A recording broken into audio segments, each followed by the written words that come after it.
Hello and welcome to another episode of Whither the Looniversity, the podcast of the Peerless Review. I'm Adam Elwanger. I'm very excited about my guest today. He is Dr. Scott Yenor, professor of political science at Boise State University. He is the author of many publications, peer-reviewed, otherwise. His most recent book is The Recovery of Family Life, Exposing the Limits of Modern Ideologies. He has been a Washington Fellow at Claremont Center for the American Way of Life, and he has recently taken on a new position as Senior Director of State Coalitions, where he will focus in large part on exactly what we discuss on this program, the critical role that universities play in American life and how we can maybe restore some of their proper functions.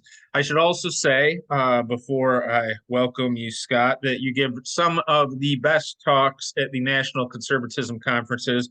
I've seen both of the ones that created a stir live, and I enjoyed them very much. So thanks for appearing on the program. Welcome. Thanks for having me on, Adam. It's a great pleasure. So I asked the same question to start of everybody who comes on the show, and this is largely for students who might listen to this. As a young man, how did you decide to pursue a career in academia, and why political science? What were the sequence of events that drew you in that direction? Yeah, I went to university as a history major. I got a full ride as a history major. I took a lot of AP classes. I was very into European history and ancient history when I was young. I was young before the internet, so all we had were books. And I used to know all the presidents, all the vice presidents, all the secretaries of state. I could name most of the speakers of the House. I was just really into American history. I still have bays of books on American history. And I was taking a class in Southeast Asian history. And, I didn't think the professor was all that smart or all that dumb. But at the same time, I was taking a class in political science. And it was Introduction to Political Philosophy class. And by the time I was done with that, we had Machiavelli and Locke and Hobbes, and we did Rousseau at the end. By the time I was done, I recognized that my Southeast Asian history professor was just living in the world that Rousseau created for him. That he was talking all the time about how the ancient Southeast Asians, they worked for like an hour a day, and then they had repose and women and drink and the they natural state. Yeah, they were in the natural state. And so I asked this guy, I was like, well, have you ever read Rousseau? Like, it just seems like you're talking about this. And he's like, no, I've heard of him, but I haven't read him. And then I just said, well, I'm done with you. And I had the same experience with a 20th century history professor who I thought was living in the world that was created by Nietzsche. And I said, well, if I want to get an education, I shouldn't go to these secondary people. I went to the primary people. And so I just switched my major. I only took 2 classes in political philosophy, that modern class and an ancient class the next semester. But like, it's all I did. I just read Tocqueville and I read Aristotle and I studied the stuff and I started reading stuff about them. And I just didn't think my education was done. I wasn't really thinking about becoming a professor, but I did not think my education was done when I was an undergraduate. I felt like I had just scratched the surface on what I needed to know in order to just be satisfied with myself in my life. So I went to a place that was not bad, Loyola University, Chicago, and it ended up being just like a blessed choice. There were 3 great professors there. All of them were kind of nearing the end of their careers, but John Danford, Tom Engeman, the late Tom Engeman, and Ray Tatalovich were my professors, and I just got a great education. And so like, well, why don't I provide this for other people? So I just went into the job. So I kind of went into it barefoot. I kind of went into it naive. And think that might be in a way the best way to do it, because I just really only wanted the education out of it. But what I got was kind of a whole life. And so I think that's harder to find now. And I certainly think that the motivation that students have for studying should not be getting jobs anymore, but it should be to find a place to get an education. So yeah, it was a very life transforming set of episodes there, switching from history to political philosophy and then going on the rest of my life.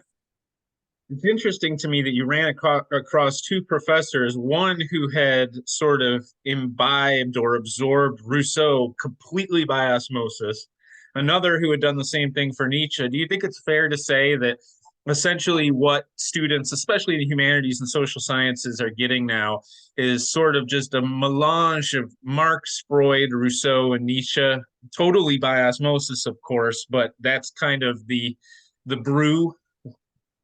Yeah, I mean, I might throw in a feminist thinker or two, but yeah, that, and I think this might always be the case, that there was probably a glory day of the humanities or something, but that literary analysis was usually liberal in one way or another, or it was very biographical before that. And I think that the humanities do kind of ride on the trends of deeper philosophic currents. So going to the heart of it is really where you need to start, which doesn't mean that we ignore literature or history or anything like that, but actually we can get greater enjoyment out of it than anyone else, because we realize that these guys are actually part of the great conversation too. This afternoon, amidst all of my occasional writings, I always try to take away 2 hours during the day to do writings on permanent books. And so I was reading and finishing today Evelyn Waugh's Brideshead Revisited, which I've read before, but I think I was too young to appreciate what was going on in the book.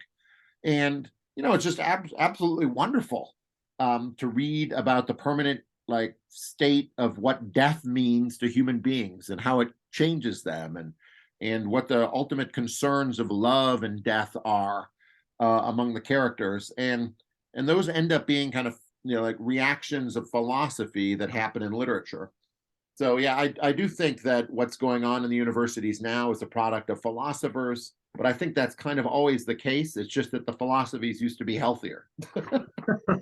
I think I work in an English department, and one of the real tragedies, it seems to me, is that aesthetic education has almost dropped out of the teaching agenda entirely.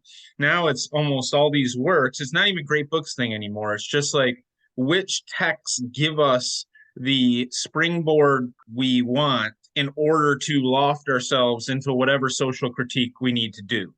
And so if the order of the day is put upon feminists, well, then we'll read The Awakening, not for any reason other than to serve as a segue into a larger conversation about 21st century women in beach houses who are not living their best life.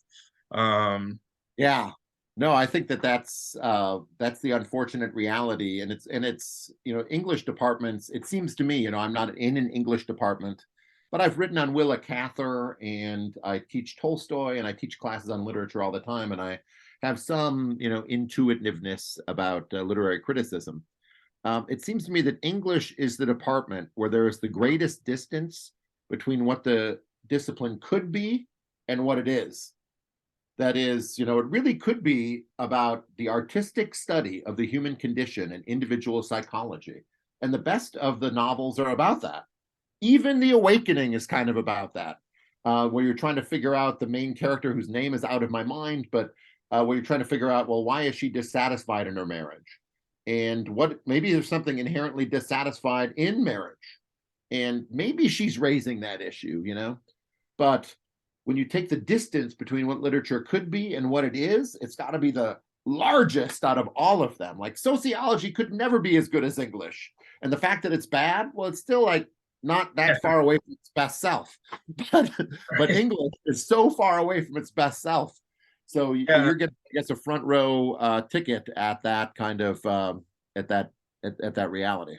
By the time I was 24 years old in a master's degree, I had already caught on to sort of the political con that was at the heart of literary studies. So I switched over to rhetoric, which makes me a very odd fit for most English departments these days. But that's neither here nor there. I recently read your essay at the American Mind called "How Texas A&M Went Woke," which is just about hour and a half up the road from where I am. We do see this. I think people are surprised to learn how prevalent this is in Texas's public universities, particularly because it's just culturally so out of step with sort of the legacy culture of Texas, especially in the 20th century. It excites me that in your new position at Claremont, as I think senior director of state coalitions, you'll be focusing on some of these matters more directly. And I think that your work is going to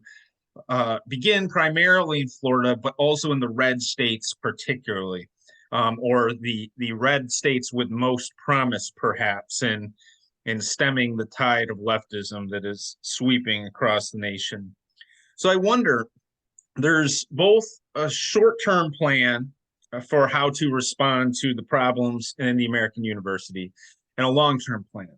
And I'm curious first, in your view, the short term, what are two or three reforms that could be enacted that would have the most immediate impact on changing sort of either the culture or the institutional function of public universities in America? Do you have some idea about that?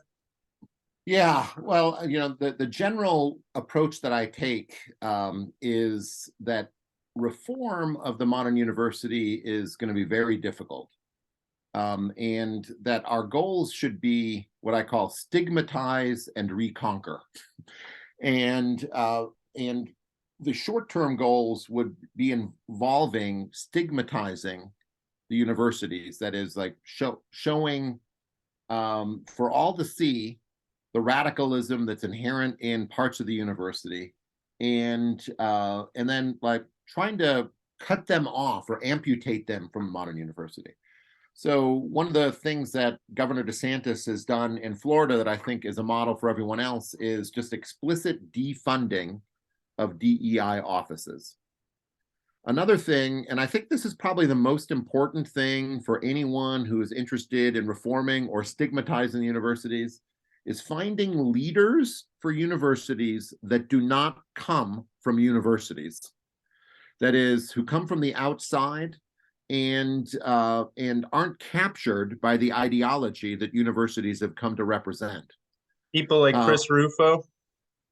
Well, if he were, yeah, I mean, he's a regent on one of the universities there, but the universities in Florida, once again, I think it's a model example, have done really intelligent things by putting kind of old politicians into the role of heading Florida State or heading University of Florida, in the case now Ben Sass.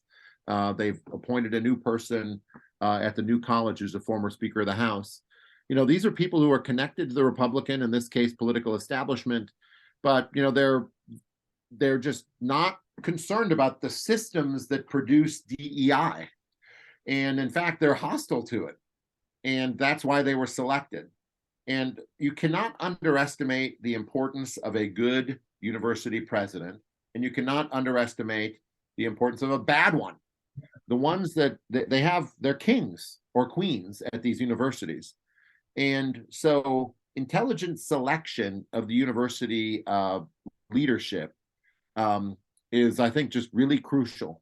And places like Texas, where it seems to me, I'm willing to be corrected on this, where they put kind of good old boys in the board of regents, and then they select educrats who've come up through the system. Well, you're going to get people who are just kind of drifting along at best and fanatical adherents to DEI ideology at worst in those circumstances.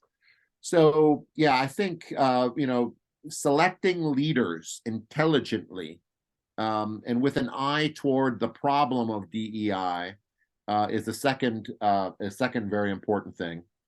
And a third part, and I think this is more controversial, but I would like to see the universities broken up. Jonathan Haidt talked about this in a way years ago, but I think we should just take the disciplines or units that are dedicated DEI, things like gender studies, sociology, social work, anthropology, I hate to say it, English, and just put them in their own college. When I joke about this, I call it the College of Oppression Studies. Just put them over there, and then you can call it the Oppression College. And then if you have serious disciplines, like that'll be a different university. Maybe they can kind of coexist, but eventually they should separate, because there isn't a unified approach to knowledge or what the purpose of the university is between these two units. So let's just divide them up, and then let's see like who wants to go to each of these schools. And if fewer people go to the oppression school, well, then maybe it won't do as well, and maybe the faculty will have larger teaching loads, and there'll be fewer faculty, and maybe tuition will end up being higher. And so I do, but this is always toward the goal of excising or amputating the parts of the university that are problematic, that are compromising the advancement of knowledge, that are compromising the achievement of common goods, that stigmatize the idea of a reasonable patriotism, getting them like separate from the parts that don't do that and that actually can advance knowledge and actually do promote a reasonable patriotism, and then rebuild the university along those healthy units. But some disciplines on campus, I think, are beyond saving. That is, I don't think there can be a good queer studies department. And so let's just put them in the oppression college. And do you even think that that's a real discipline, or is it just sort of are you calling me out on being a hypocrite there for talking like this? I'm just observing that I'm not sure queer studies has any methodology that it can call its own. It perhaps has a subject matter, but I don't think it's a field of knowledge in any way. Yeah, well, that ends up being a problem with many of these units that I would put in the other college. I mean, I came to interview at Boise State in 1999. The story has a point, and one of my colleagues, who's now dead, said to me, making fun of sociology, he said, sociology, it's not a discipline, it's an ideology. And I'm like, wow, like I could work with this guy, right? I mean, but that's the reason it can't coexist with those who are promoting knowledge.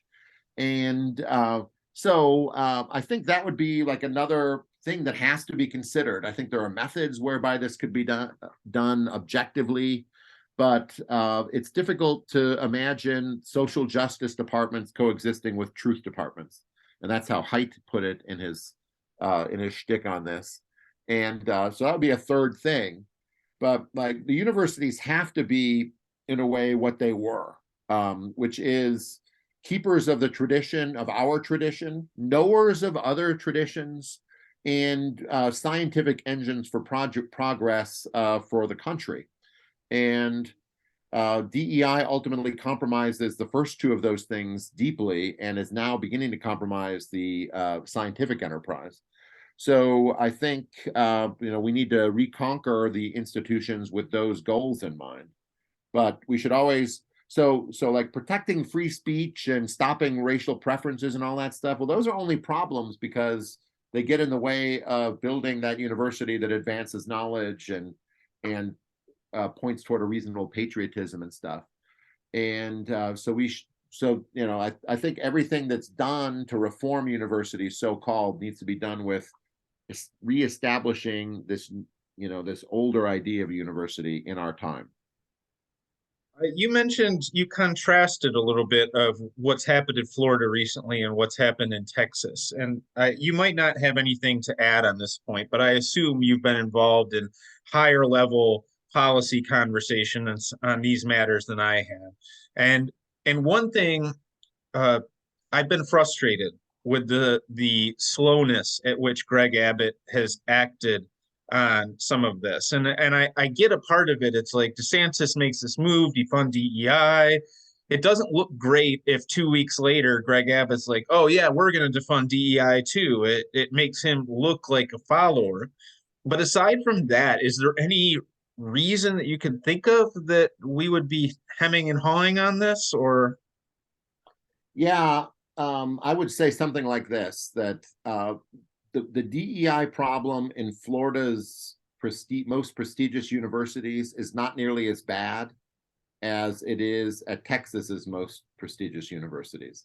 So when you compare University of Florida and Florida State against Texas and Texas A&M, it's like the boyhood of DEI and the fully mature DEI apparatus and aspirations in Texas.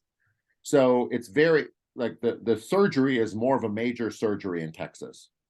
And whereas the surgery in Florida, because they've actually been more prudently run, it isn't going to be as much of a gutting of the most highly prestigious universities. And the people in Florida are just as attached to FSU and UF as the people in Texas are at UT Austin and Texas A&M. So there's big lobbies behind, but once again, we're not doing major surgery. We're doing, major-ish surgery in Florida, whereas going after this stuff at University of Texas Austin is really going to be it's a mountain climbing. It's hard. And so it's best to ignore it. The cost of actually doing something into the Texas universities that are major problems are just high. And so, I'm not saying that it's a great policy to bury your head in the sand, but I can understand looking at Texas A&M and saying, or Texas Austin and saying, where do I start?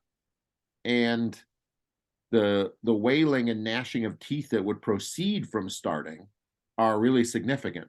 So I'm not saying that that's I excuse anyone for that, but I think that actually is a factor. I think then the way to proceed in Texas, maybe, since our best universities in the state are so much at odds with sort of the traditional Texas ethos in other parts of the state that aren't Austin, or College Station, which is sort of still an urban space in Texas. Do you think that if this comes in with the stigmatizing you were talking about, that if more Texans, especially moneyed ones, many of whom went to Texas and A&M, were aware of just how deep the rot is, if there could be a major organized effort to deprive these institutions of some of their fundraising prowess, that could stimulate some real change? Or would that just be a void that's filled by the Board of Regents or public funds or whatever? Yeah, I think the money spigot is going to be a difficult one to use to reform those universities, and UT Austin more significant problem than A&M. And it will also be just very difficult to get alumni to act. It just hasn't been effective. Trying to rally alumni hasn't been an effective way of achieving. I don't know what is effective, and we've seen what Florida has done, and maybe that's the route to go. But I think what the first step that has to be taken in both those places is not legislative, it's through appointments. That is, opponents of DEI have to be placed at the head of those institutions. And at least it has to stop expanding. And the next thing that has to happen, it's going to be like a 12-year slog for the person who does it, but they're going to have to roll back policies that have been adopted in the last few years since June 2020. And, the further edges of radicalism need to be stopped. And then, the other elements of stigmatizing that I talked about, breaking up parts of the university and defunding DEI offices, can proceed. So yeah, I don't have a ton of hope from the alumni angle, not because the money will fill in from other sources, but because alumni just haven't shown the impetus to be active in sufficient numbers to make the changes. And then if they were, I do think that endowments and state money could fill the gap for a few years while they look for other sources of revenue. And so, yeah, some places are so big that they're kind of immune from political forces and market forces. So one thing that I wanted to ask is, when I talked about reform, you sort of hinted at the Marcusean language of sort of re-beginning a long march through the institution. And I talked to some people on the series who advocate that. They're like, that's the only way to do it is the Long March. And I wonder, I mean, if their march took, say, 60 years to really complete, if if we're that effective, do we have 60 years to do this? I mean, it's difficult to imagine if we're where we are in 2023, there will be anything left in 20 or 30 years that's worth saving at all. I mean, so I guess I'm asking, like, if we do the Marcusean march through, or the Gramscian march through the institutions, then where how long is this going to take, and will there be anything left by the time we gain any traction? Well, I would like the universities to be smaller and fewer people to go through the universities, and options opened up for alternative certifications, so that their importance goes down, so that the size of the pie shrinks from what I don't know exactly what it is today, but let's say 45% of students go to school in one form or another, like getting that down into the 20s, so we can decrease the importance of these institutions. But yeah, I mean, it's not going to happen like this. It's not going to happen that fast. I mean, I do think that some sort of crisis has to be reached in order for this, for the lever to be used on a lot of different things at the same time. Yeah. And so I can't imagine a long march through it, but I think that you have to prepare public opinion for fast, decisive action by stigmatizing and cultivating the idea of reconquering these institutions. Because on the other hand, no matter what happens, we're going to have universities. They're among the oldest institutions we have in the Western world. They're older than the nation state. They're older than Protestantism. Only the Catholic Church is older, I think, than the idea of universities. So the idea that we can just like ban universities or something is ahistorical. It's ridiculous. We need them. They still perform vital functions, and not in the credentialing. Like there's just some parts of it that the education is indispensable. So yeah, I don't imagine that we have time for the long march, but I do think that the ground has to be prepared for reconquest of the institutions. Do you have thoughts about accreditation and the role that accrediting bodies plays and how that might be disrupted? I mean, that seems to me sometimes like that's really like the linchpin here, is if we can disrupt these monopolies that accrediting bodies have in terms of making schools eligible to get their hands on what amounts to government student aid money. How could that even be accomplished, and is it necessary to do it? Yeah, I mean, I'm less worried about accreditation than I am about credentialing. Okay. So like what I think universities, like we're going to have to get beyond the PhD system in the universities, like, and because so many PhD programs themselves are corrupt with DEI ideologies, and so many disciplines have this problem. So I'm a Missouri Synod Lutheran, and we had this episode in the early 1970s at one of our seminaries that was relevant to this. So it's kind of a conservative branch of Lutheranism, and but one of the seminaries was taken over by the liberals, and the liberals practiced a certain kind of theology called the historical critical method, which we don't need to get into, but it basically means that what happened in Bible times was good for Bible times, but now it's like different. And so the images that we use there might inform some of the images we have now, but it wasn't a permanent importance for us. And so like they were producing pastors who thought this. And what the Missouri Synod did is they're like, well, we're going to suspend these people. And then the people walked out, and they said, well, since you walked out, you're all fired. So now we have a seminary with no one to teach. Like, that's a problem. And like, it's a reason not to fire them, right? Well, who's going to teach if we fire these guys? But like, what they're teaching is going to ruin us. So we just fired them, and then we had this seminary with no one to teach, and we just brought in a bunch of pastors who had like formal training, and they weren't great, but at least they weren't like evil. And so, we had like a decade of quasi-competent but orthodox theology professors. And I think of the same thing, like that's how I imagine universities turning around. Like, we do need history and we do need literature, but these bozos who are teaching it, like, we'd be better off having like picking people at random from the phone book than having them teach it. I'm exaggerating, but you get my drift. And so at least these people will read and try to figure out the books instead of bringing their predispositions and ideologies to bear on the books. But it's just like maybe, and this is partly accreditation because accreditors say you need to have PhDs.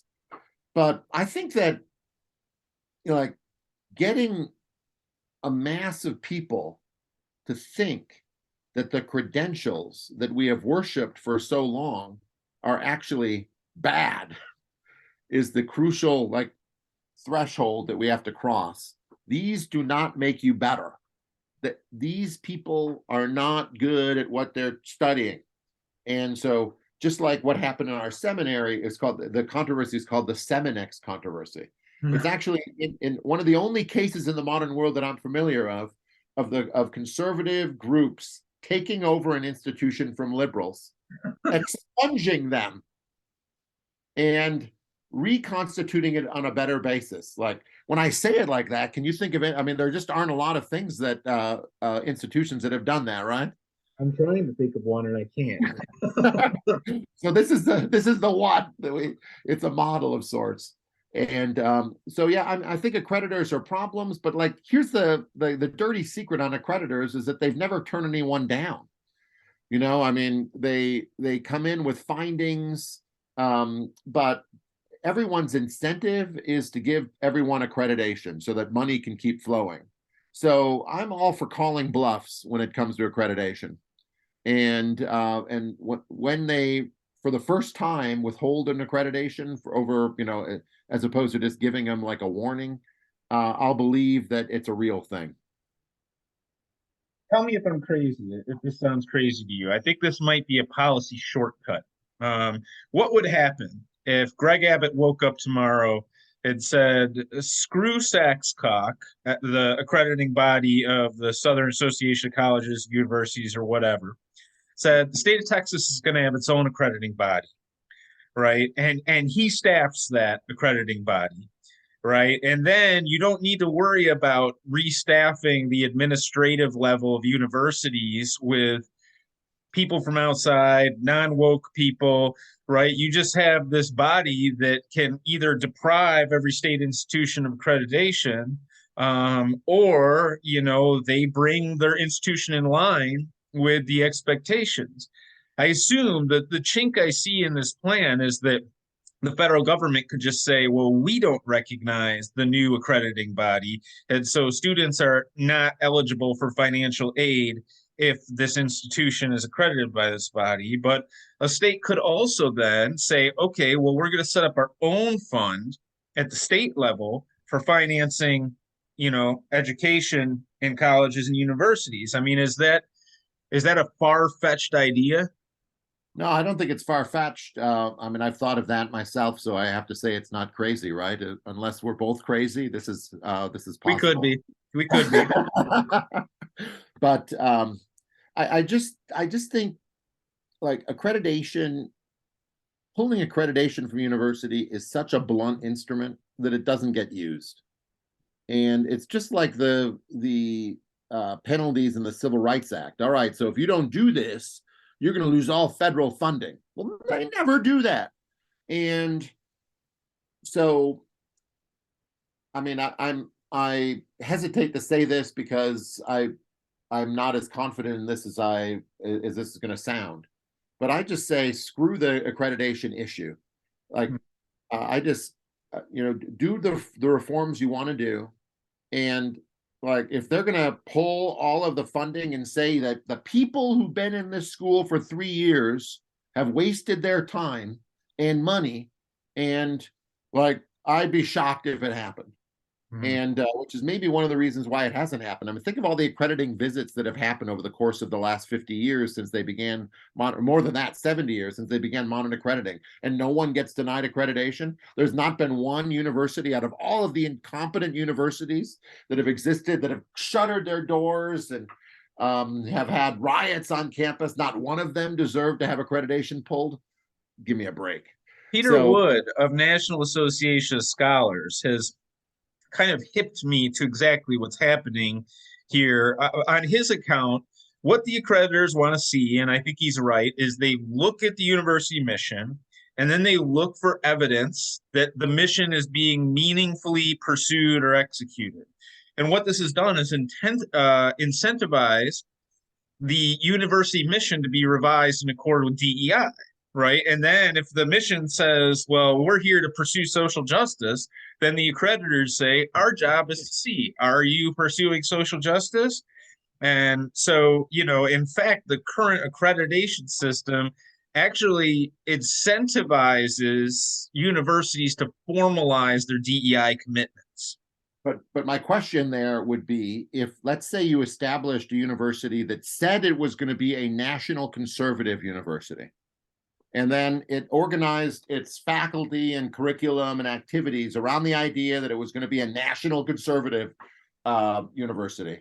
Would accreditors come in and say, well, you said you're going to do this, and you have like a national accreditor, a provost or national conservative provost who's making sure that everyone turns out a national conservative? Would that be okay?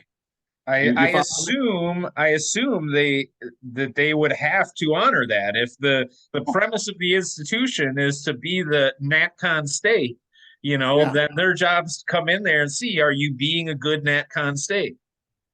Yeah, but I might be wrong. Yeah, so this is why it's a moot point. Yeah, I don't think there is big of an obstacle. When you start thinking about all the institutions that have been captured by the left when it comes to higher ed, and you think of the momentousness of the task that would come about from reconquering these institutions, it's like paralyzing. But on the other hand, when you think of it in terms of just the politics of it, like, it's less paralyzing. Like, how many people would cry if gender studies was eliminated from most modern universities? I mean, I think people would cry, don't get me wrong. But I think that they're considered to be an unserious joke by the serious parts of universities, and by the public. So so the idea of taking that on is not that crazy to me.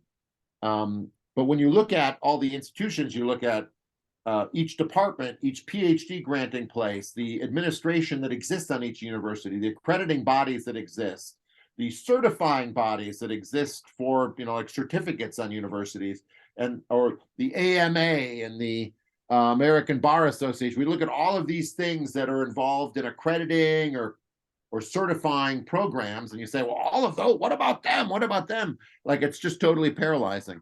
And for me, the accrediting is like the ultimate black pill when it comes to talking about the universities. Well, what do you do about accrediting? It's like, you step over it, you go through it, you ignore it. Like, I'm not positive it would work, but I think the alternative is like very difficult to imagine going through this whole list of institutions that you'd have to overcome in order to get reform done.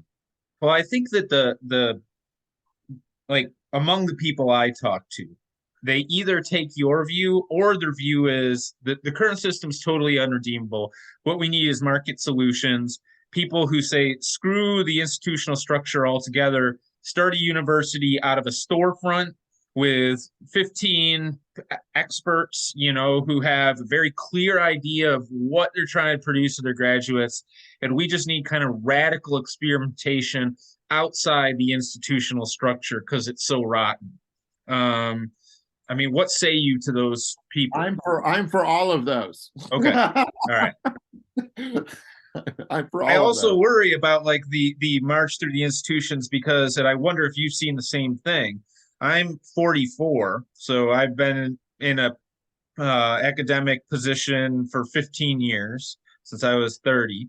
And in that time, every new cohort of people who enter the university's faculty have been woker and less scholarly than the last, right?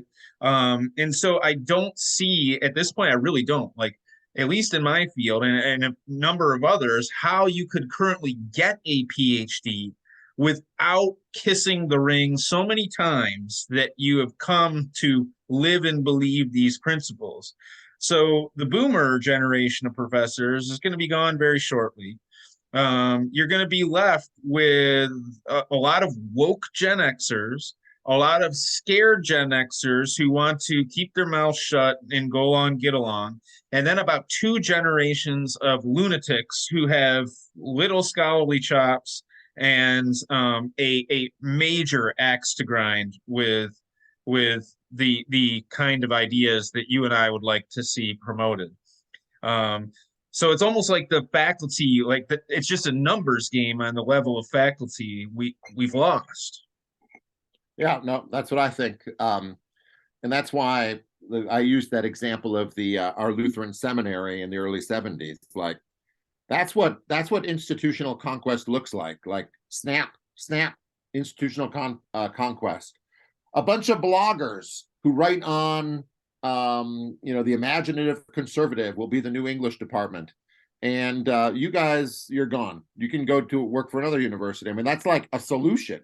Another solution is you can have your stupid university here. We're going to have our smart university here that reads the books and try to figure out what they mean. But yeah, I'm for hitting the gas pedal on all alternatives. I just don't think that the alternatives can just survive if our current university continues to exist. So, I'm a little older than you are. I'm 52. I started teaching here at Boise State in 2000. And I do consider like the first 10, 12, 14 years of my career, like depending on how you measure it, to be like, it was great. Like I was working with old liberals in my department. I wrote a book, my first book in 2009 that I got promoted to full professor on the kind of the wings of that book. It's a pretty conservative book, Family Politics it's called. And by pretty conservative, I mean, if you actually read it and think about it, it's like deeply anti-modern book.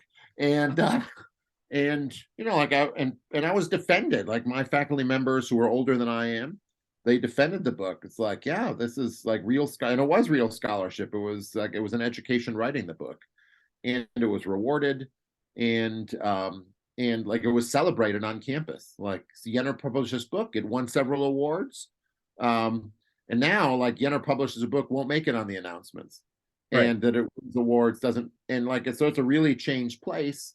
And that is obviously the product of different people. That is the death of the old and the coming in of the new, and the environment around the university has changed too. I think the university is kind of being run by social media radicals, and at least it feels the need to react to them.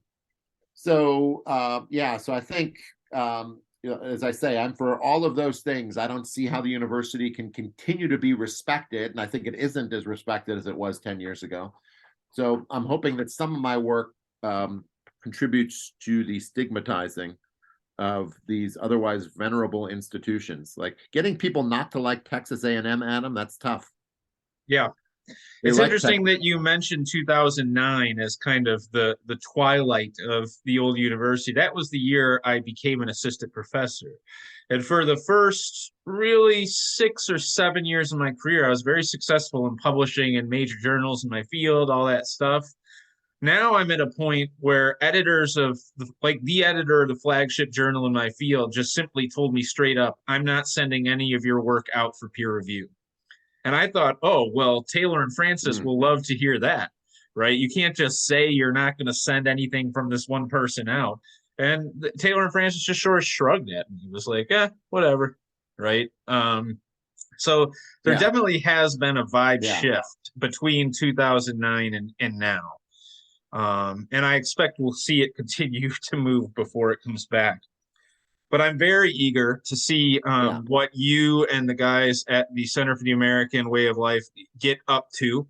I wanted to thank you again for appearing on this, and for making the kind of good trouble that you do. And if there's a way in the future that I can help you make some trouble, let me know.